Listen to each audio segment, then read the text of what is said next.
السلام علیکم ورحمۃ اللہ وبرکاتہ۔ میں امید کرتا ہوں آپ خیریت سے ہوں گے۔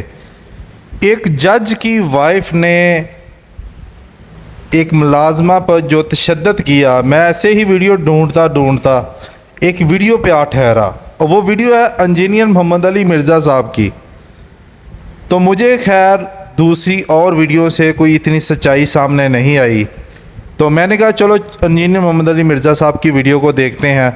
اس ویڈیو میں انہوں نے مکمل نچوڑ بتانا ہے یہ معاملہ ہوا کیسے ہے یا کیا ہوا ہے، اور ہمارے پاکستان میں اس کا قانون کیا ہے اور قانون کیا کر رہا ہے۔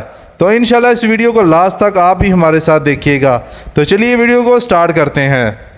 پہلے کرنٹ افیئر کے طور پر ایک ایشو جو آلموسٹ ایک مہینے سے پاکستان کے مین میڈیا کی نیوز کے اندر ہے، اور انسانیت کا درد رکھنے والے جتنے صحافی ہیں انہوں نے اس ایشو کو گرم رکھا ہوا ہے جب تک کہ اس میں سے کوئی رزلٹ نکل نہ آئے۔ وہ پاکستان کے کیپٹل سٹی اسلام آباد میں ایک سول جج ہیں جو اس وقت بھی جج ہیں۔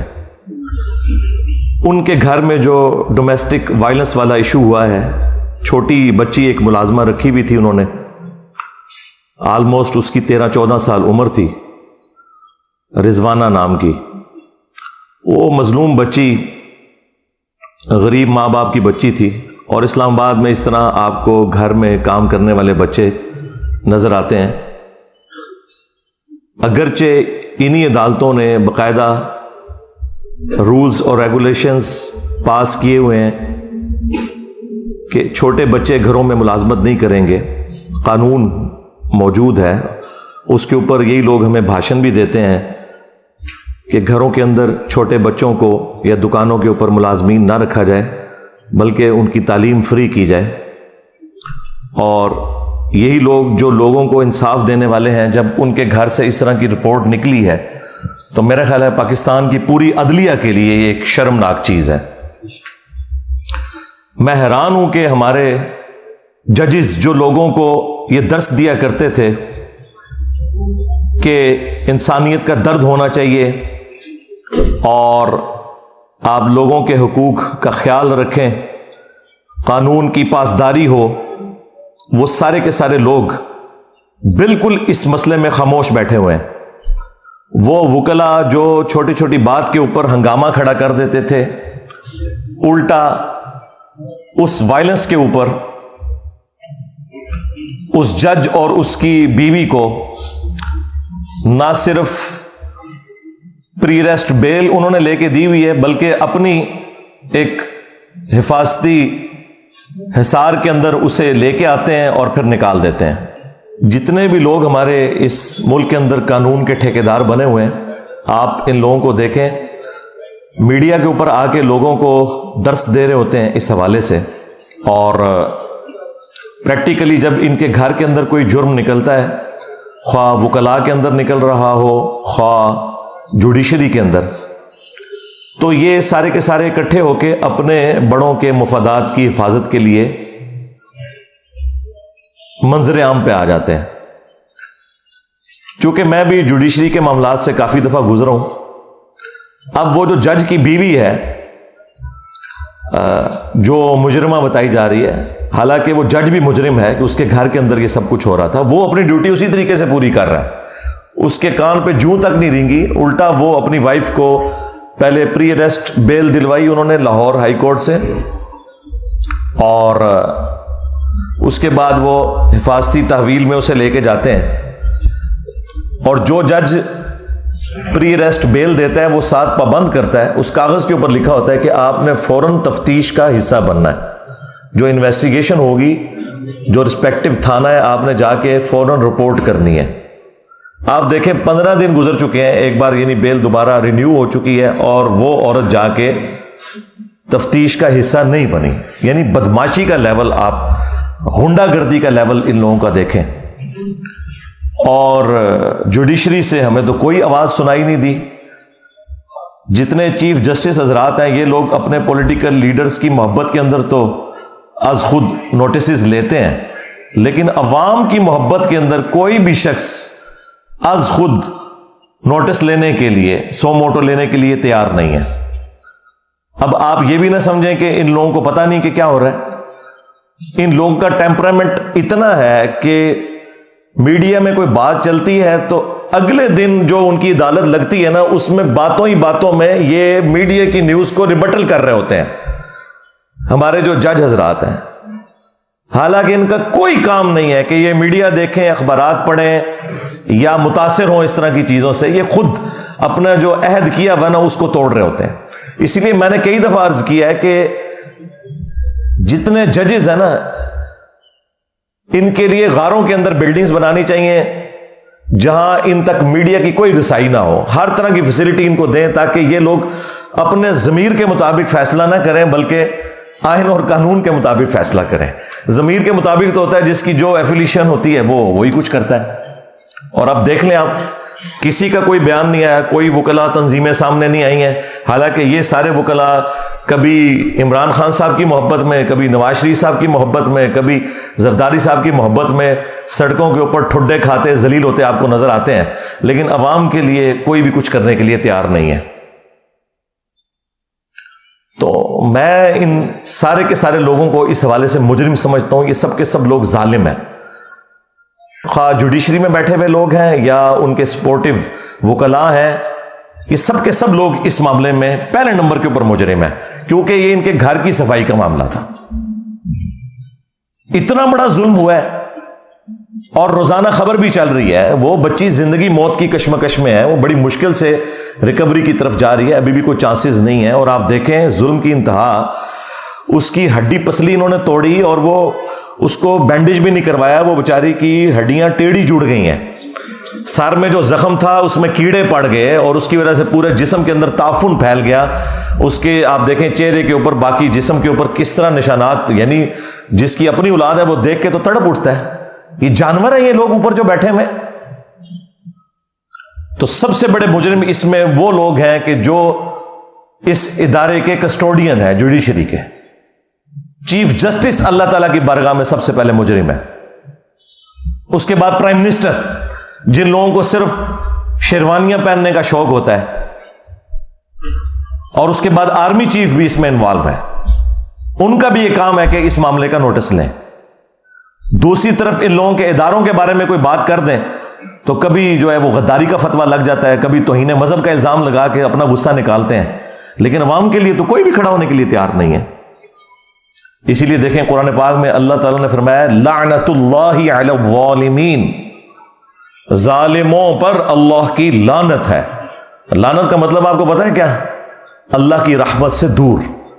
جب آپ کسی کے اوپر لعنت بھیجتے ہیں تو اس کا مطلب یہ ہے کہ وہ شخص اللہ کی رحمت سے دور ہے۔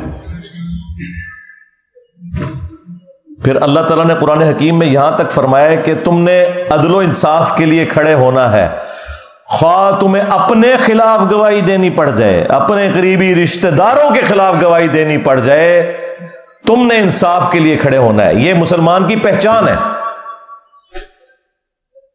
بخاری اور مسلم دونوں کے اندر حدیث موجود ہے، تم میں سے ہر شخص نگہبان ہے اور اس سے اس کی رعیت کے بارے میں پوچھا جائے گا۔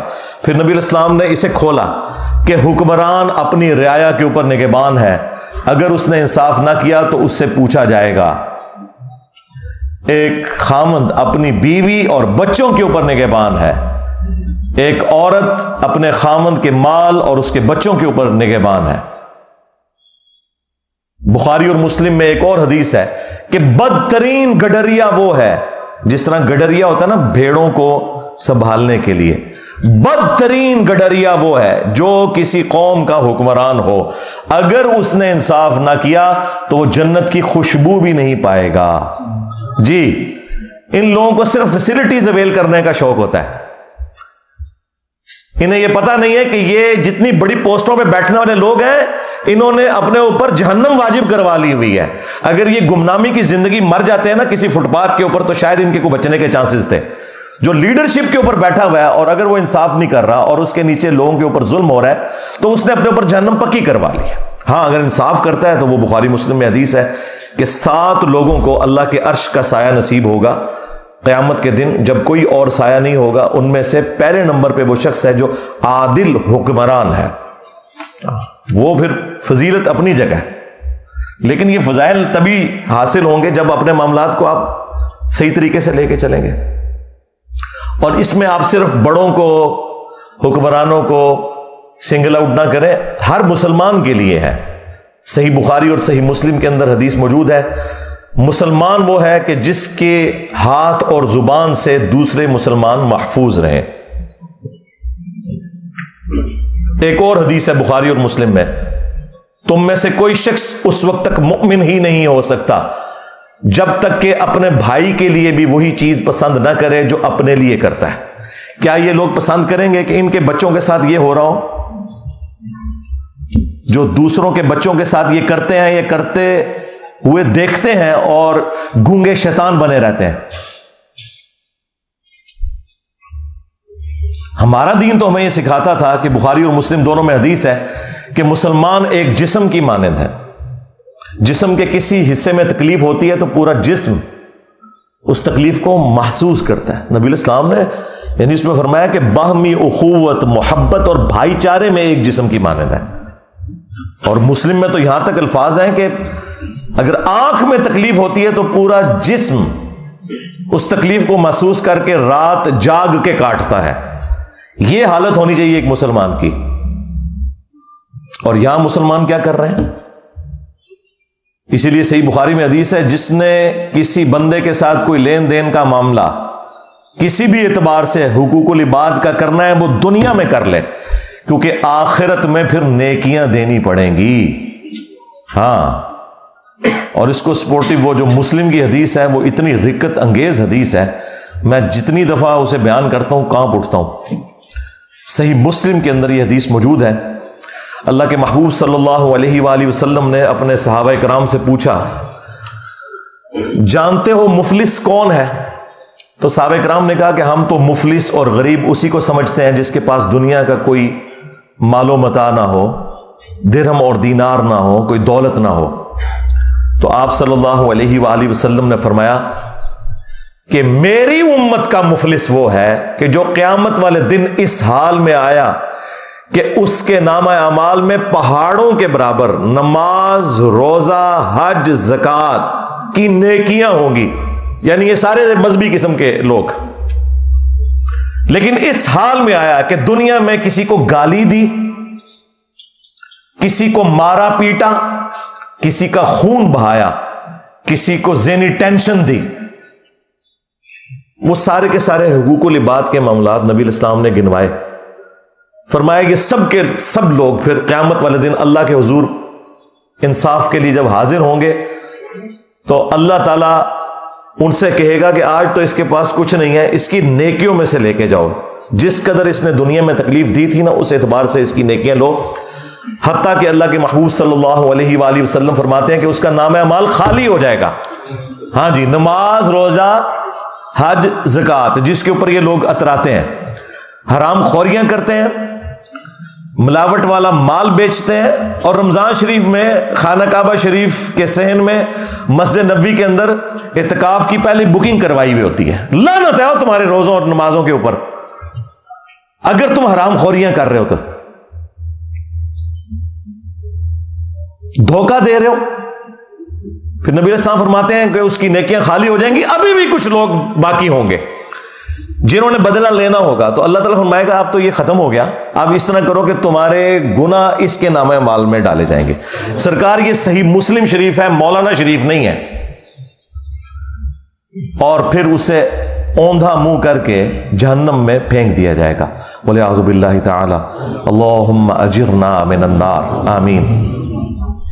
تو یہ اسلام کی تعلیمات صرف ہماری کتابوں میں لکھی رہ گئیں، پریکٹیکلی نہ ہمیں بتانے والوں نے عمل کیا اور نہ وہ پبلک جو عشق رسول کے نعرے لگانے والی تھی اس نے عمل کیا. ہاں، آپ نے پریکٹیکلی انسانیت کی قدر دیکھنی ہے تو ان ملکوں میں دیکھیں جنہیں آپ کافر ملک کہتے ہیں، وہاں تو جانوروں کی بھی قدر ہے.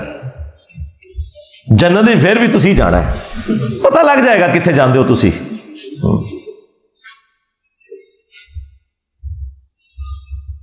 تو میرا خیال ہے کہ اس وقت ہمارے بڑوں کی ذمہ داری ہے کہ اسے ایک ایگزامپل سیٹ کریں تاکہ آئندہ کے لیے کسی کو جرت نہ ہو. عوام کے لیے بھی کوئی سینسٹیو ہو نا. ہر کوئی اپنے ادارے کے لیے سینسٹیو نظر آتا ہے آپ کو, لیکن عوام کے لیے کوئی سینسٹیو نظر نہیں آئے گا آپ کو. اور سزا تو پھر آپ کو پتہ ہے سورۃ المائدہ میں اس طرح کے جو جرم کرنے والوں کے لیے کیا آئی ہے. اللہ تعالیٰ نے بنی اسرائیل کے لیے بھی یہ چیز طے کی تھی اور اس امت میں بھی, کہ جان کے بدلے جان,